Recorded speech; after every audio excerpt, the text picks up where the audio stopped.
Are you currently struggling to figure out which virtual tabletop is best for you and your adventures? Well, you're not alone, and today I'm going to help you navigate the world of virtual tabletops so that you can make your games more engaging, more efficient, and just plain more fun. Virtual tabletops, or VTTs for short, and for the sake of time and, well, basically laziness, VTT is what I'm going to be using for the rest of this video. They are awesome tools for running online games, but with a lot of options out there, it can be tough figuring out which one is right for you and your campaign, and that's why we're going to be diving into the 3 virtual tabletops that I think cover the most user cases, meaning the most people will be happy with at least one of these options. First up, let's talk about Owlbear Rodeo. This platform is as user-friendly as they come, making it a perfect option for beginners. The other big plus with this is that it is completely free, making it a solid choice if you're just starting out and not ready to invest in a full VTT yet. Now, I say full VTT because Owlbear Rodeo, while functions as a virtual tabletop, it doesn't do much else. It can display maps, tokens, and it even has a fog of war functionality, but that's pretty much what you get. Now, some of the limited functionality isn't necessarily a negative thing because with it,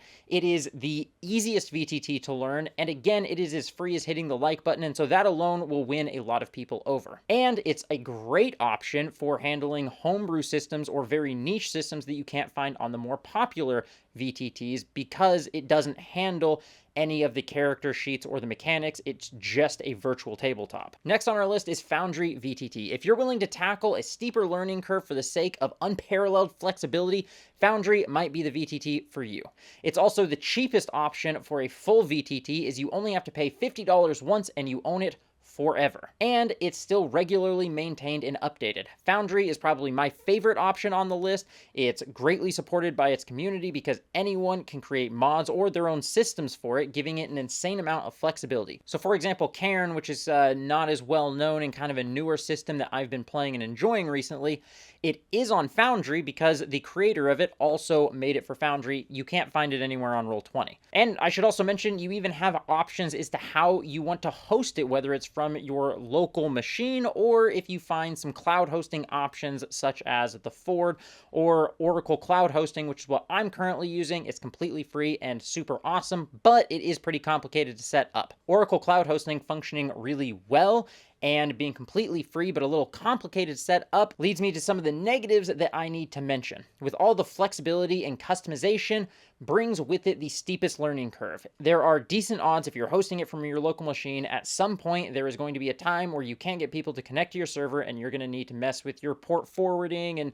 things like that. So that is one of the negatives, but if you're decent with technology and have some patience to learn it, I think it's the best option. There's a million videos out there about it, quite a few from this channel, and their support on their Discord is great. I just imported an entire adventure from D&D Beyond in like 15 to 20 minutes with all the maps, monsters, items ready to go, and it's also really easy to import characters from D&D Beyond just straight into Foundry. Finally, we have Roll20. This is the most popular VTT.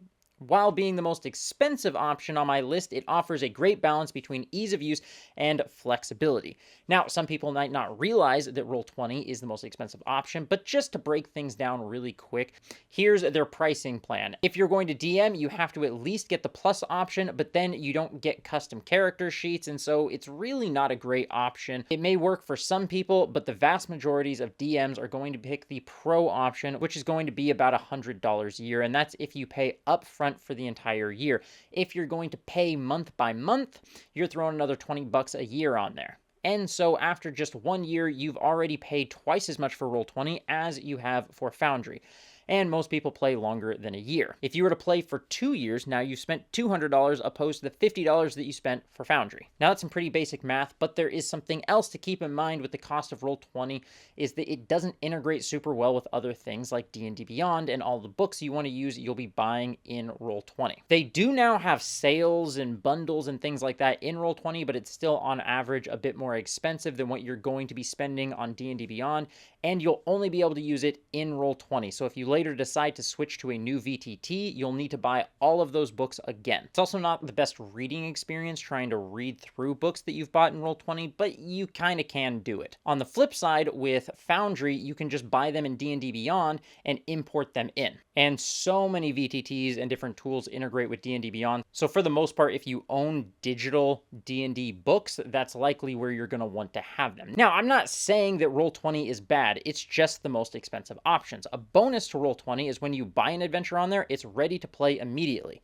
Earlier, I said that I imported an adventure in like 15 to 20 minutes and it was ready to go. In Roll20, it would only take about 1 minute, not 15 to 20 minutes, and I still need to go back and update some of the tokens because some of them didn't generate actual images for the tokens when I imported it into Foundry. But it's free because I pulled an adventure that I already owned on D&D Beyond, which is really the point that I'm trying to make. It's great and balances flexibility with ease of use really well, but it comes at the highest price tag. Now, really quick, I should also mention that Beyond 20 exists, so you don't necessarily have to buy all things in Roll20. You could use Beyond 20 to have your players build their characters and do their roles in D&D Beyond, and then the Beyond 20 extension will shoot their roles over to Roll20. But you don't have their character sheets in Roll20 if you as the DM want to quickly reference things or help them look up abilities, which is why I would rather use something like Foundry and have their character sheets inside of the VTT that I'm using. And Beyond 20 only works with the character sheets. You can't use it to import adventures into Roll20. If you want the adventure in Roll20, you have to buy it in Roll20 or manually download the maps and then upload all of them into Roll20 and set it up manually. So Roll20 is a great option, but it is expensive. Now, before anyone gets upset because I don't mention Fantasy Grounds Unity, it's because I don't really think Fantasy Grounds is the single best option for most people.